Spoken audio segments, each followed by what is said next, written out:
सभी पत्रकार बंधुओं को नमस्कार।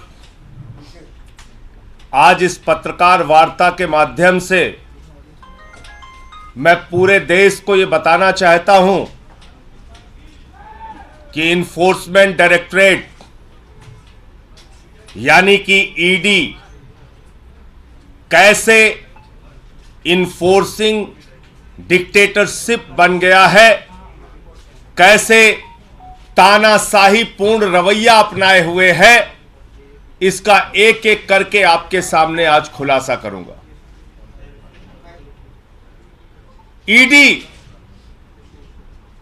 जो देश की सबसे ताकतवर जांच एजेंसी के रूप में आप सबके सामने प्रस्तुत की जाती है, वो किस तरह से जांच करती है, किस तरह से लोगों को प्रताड़ित करती है, किस तरह से उनके परिवारों को प्रताड़ित करती है, और तो और जिसके कारण आज मैं ये पीसी कर रहा हूं। एक व्यक्ति को कहा गया, तेरी बेटी कॉलेज कैसे जाएगी हम देखेंगे। बेटी को धमकी, पत्नी को धमकी, बूढ़े मां बाप को धमकी, मारना, पीटना, प्रताड़ित करना, और उसके बाद जबरन बयान लेना। यह मैं नहीं कह रहा हूं, यह न्यायालय के सामने उन लोगों के बयान हैं जिनसे जबरन मारपीट करके उनके परिवारों को धमकी देकर उनसे बयान लिया गया। और मैं एक एक करके नाम पढ़ रहा हूं। यह पहला नाम है चंदन रेड्डी का।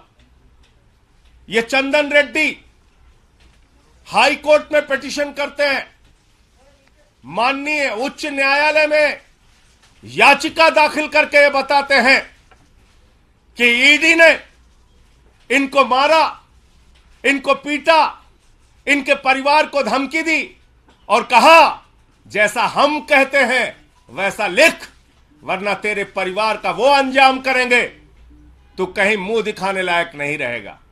ये सारी बातें इसने लिखी। और इतना ही नहीं, इस चंदन रेड्डी को इतना पीटा गया, इतना मारा गया, इतना मारा गया कि इसके दोनों कान के पर्दे फट गए।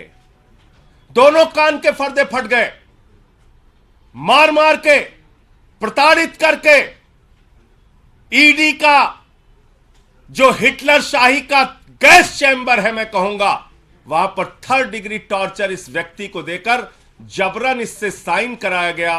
और उसके बाद जब यह व्यक्ति कोर्ट में जाता है तो अपने सारे दुखड़े माननीय न्यायालय के सामने इसने बयान किए। कैसे इसका बयान लिया गया ईडी में, कैसे इसका बयान लिया गया ईडी के अंदर। और ये इस व्यक्ति की डॉक्टरी जांच है, जो डॉक्टरी जांच की कॉपी मैं अभी आपको दूंगा। ये दोनों डॉक्टरी जांच ये कहती है कि चंदन रेड्डी को मार मार के उसके कान के पर्दे फाड़ दिए गए, उसको सुनाई नहीं दे रहा है। ये डॉक्टरी की जांच आपको देता हूं। ऐसे कर रही ईडी इन्वेस्टिगेशन। पहला आदमी चंदन रेड्डी, दूसरा अरुण पिल्लई। अरुण पिल्लई वो शख्स है जिसकी पत्नी को, बेटी को, परिवार को धमकाया गया, डराया गया।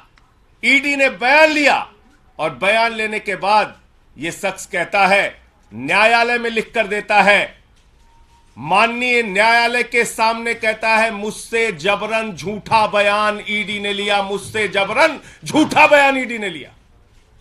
अरुण पिल्लई। तीसरा व्यक्ति समीर महेंद्रू।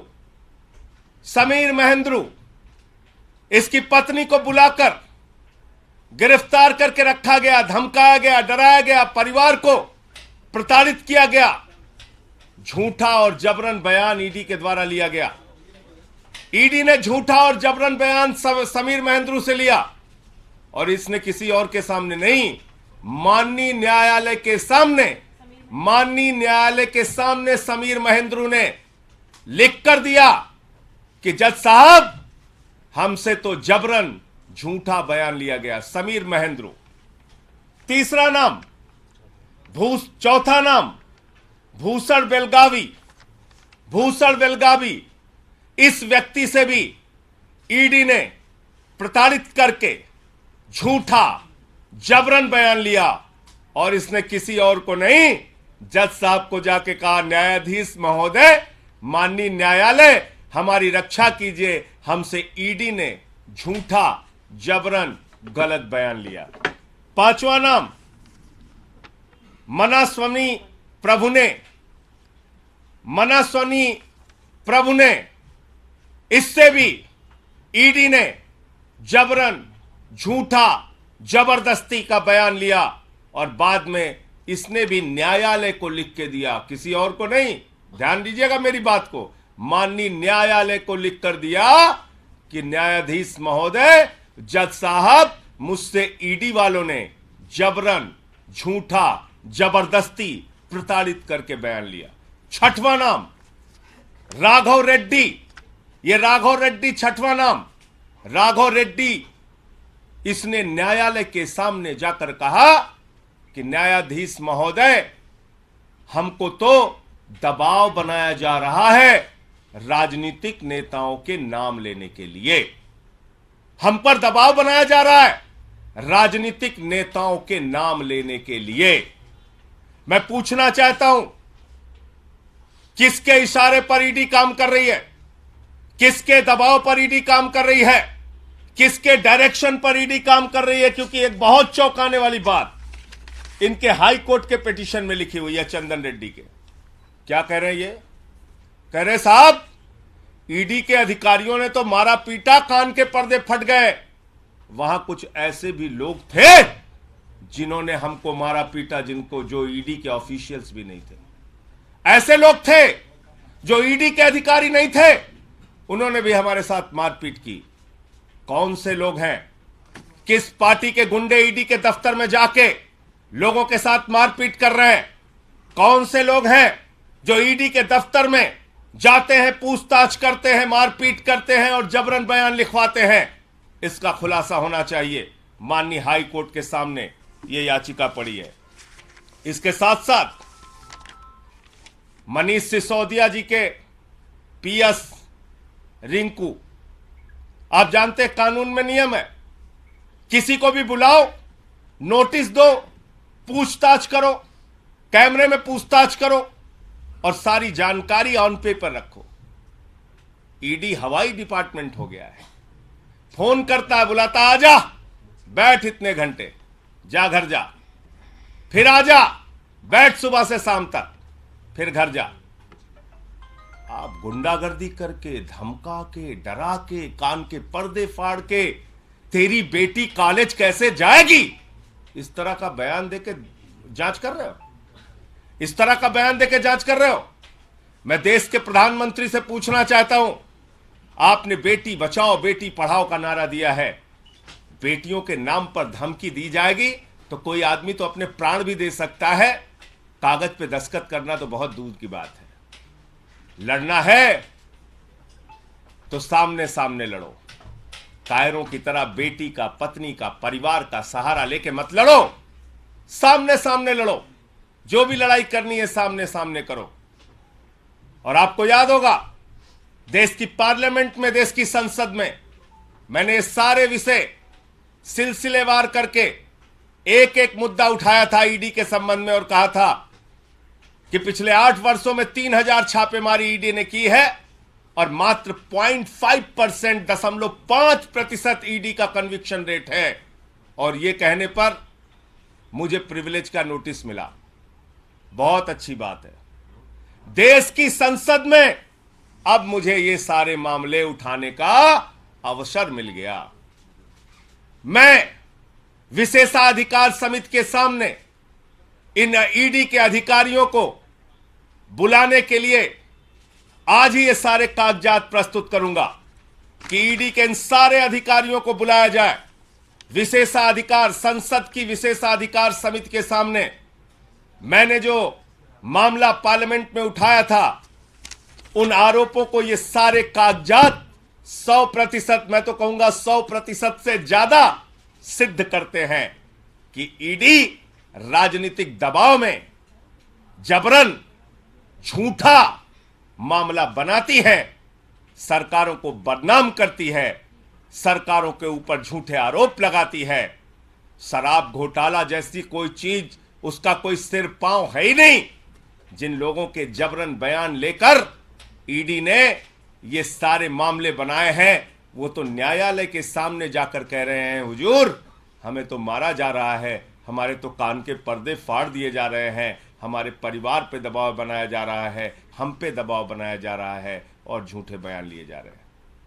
बहुत अच्छा है, अब देश की, भारत की संसद की, पार्लियामेंट की विशेषाधिकार समिति के सामने जिसने मुझे नोटिस दिया है, ये सारे विषय और मामले मैं रखूंगा और इन सारे अधिकारियों को वहां बुलाने के लिए बोलूंगा कि इन सबको बुलाया जाए और पूछा जाए कि हाई कोर्ट से लेके और न्यायालयों में जो इनके खिलाफ शिकायतें की गई हैं, उसके तथ्य, उसकी सच्चाई, उसकी हकीकत क्या है।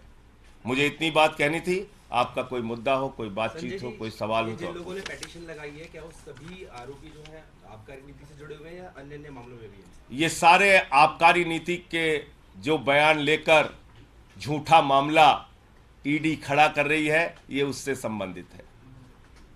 ये सारे मामले जो आप लोगों को बताया जाता है, घोटाला घोटाला घोटाला, उस घोटाले में कितना गड़बड़ झाला है, ये सारे बयान इस बात को साबित करते हैं। ये सारे बयान, ये सारी मेडिकल रिपोर्ट, ये हाई कोर्ट की याचिकाएं इस बात को साबित करती है कि घोटाला जैसी कोई बात नहीं। दरअसल गन पॉइंट पे, कान के ऊपर कनपट्टी पे बंदूक लगाकर ईडी, हिटलर के गैस चैम्बर में पूछताछ करके ईडी, ये सारा कुछ मामला झूठा और बेबुनियाद बना रहा है।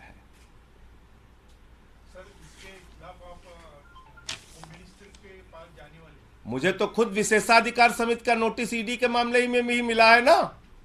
मुझसे तो भारत की संसद ने पूछा है कि भैया बताओ ईडी कैसे गलत काम करती है, तो ये सारे मामले मैं विशेषाधिकार समिति के सामने रखूंगा, पार्लियामेंट में रखूं। पार्लियामेंट तो सुप्रीम कोर्ट से भी बड़ी है। अब इन अधिकारियों को वहां बुलाया जाए और इनसे पूछा जाए कि कान के पर्दे कैसे फाड़ रहे हैं, कैसे कह रहे हैं कि तेरी बेटी कॉलेज नहीं जाने पाएगी। ये बोल सकता है कोई ईडी का दफ्तर, कोई ऑफिसर, कोई अधिकारी? ईडी के दफ्तर में कैसे बिना नोटिस के किसी को बुलाया जाता है? ईडी के दफ्तर में कैसे ईडी के अधिकारियों के बगैर कोई व्यक्ति पहुंच के मारपीट कर रहा है? ये छोटे आरोप है क्या?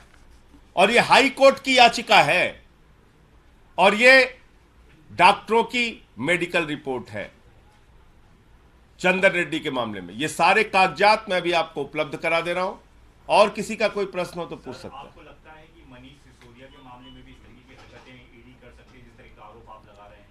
भैया ये आबकारी से जुड़ा ये मामला है। मनीष सिसोदिया के साथ भी ऐसा कुछ उन पर भी दबाव बनाया जा सकता है क्या? किसी का नाम लेने के लिए देखिए सबके ऊपर अरे भाई मैंने तो आपको बताया ना, कान के पर्दे फाड़ रहे हैं, मार रहे हैं, पीट रहे हैं, 3rd डिग्री टार्चर दे रहे हैं, तो मनीष सिसोदिया को भी ऐसे टार्चर कर सकते हैं, बाकी लोगों को भी ऐसे टार्चर कर सकते हैं, मार पीट सकते हैं, क्यों नहीं कर सकते? संजय जी दबाव क्या सबके साथ कर रहे हैं, दबाव बनाया जा रहा है। मैं फिर से दोहरा दे रहा हूं आपको सुनना। मनीष सिसोदिया का नाम लेने के लिए भी दबाव बनाया गया और ये जितने आरोपी हैं जिन्होंने ये इसमें साफ साफ लिखा हुआ है इस चंदन रेड्डी की याचिका में कि मेरे ऊपर मारपीट करके, कान का पर्दा फाड़ के, परिवार को धमकी देकर ऐसे कागजात पे दस्तखत कराए गए, ऐसे कागजात पे हस्ताक्षर कराए गए जिनके बारे में मुझे कोई जानकारी नहीं। राघव रेड्डी ने कहा है कि मुझसे राजनीतिक नेताओं का नाम लेने का दबाव बनाया जा रहा है। राजनीतिक नेता कौन है सारे लोग जानते हैं। संजय जी सवाल ये है कि जिस तरीके से भाजपा के कुछ नेता मुख्यमंत्री का नाम ले रहे हैं, तो क्या आपको शंका है कि मनीष सिसोदिया पर भी ऐसा दबाव बनाया जाएगा मुख्यमंत्री का नाम लेने के लिए? देखिए ये प्रमाण इस बात को कहते हैं कि ईडी की पूरी इन्वेस्टिगेशन, ईडी की पूरी जांच कूड़ेदान में डाल देनी चाहिए। ये सारे आरोप, ये सारे कागजात, न्यायालय के सामने इनके द्वारा दिया गया आवेदन, इनकी याचिकाएं चिल्ला चिल्ला के ये कह रही हैं कि ईडी झूठा, फर्जी, बेबुनियाद मुकदमा दिल्ली सरकार को बदनाम करने के लिए, केजरीवाल जी को और आम आदमी पार्टी को बदनाम करने के लिए बना रही है। ये सारे कागजात चिल्ला चिल्ला के कह रहे हैं। धन्यवाद।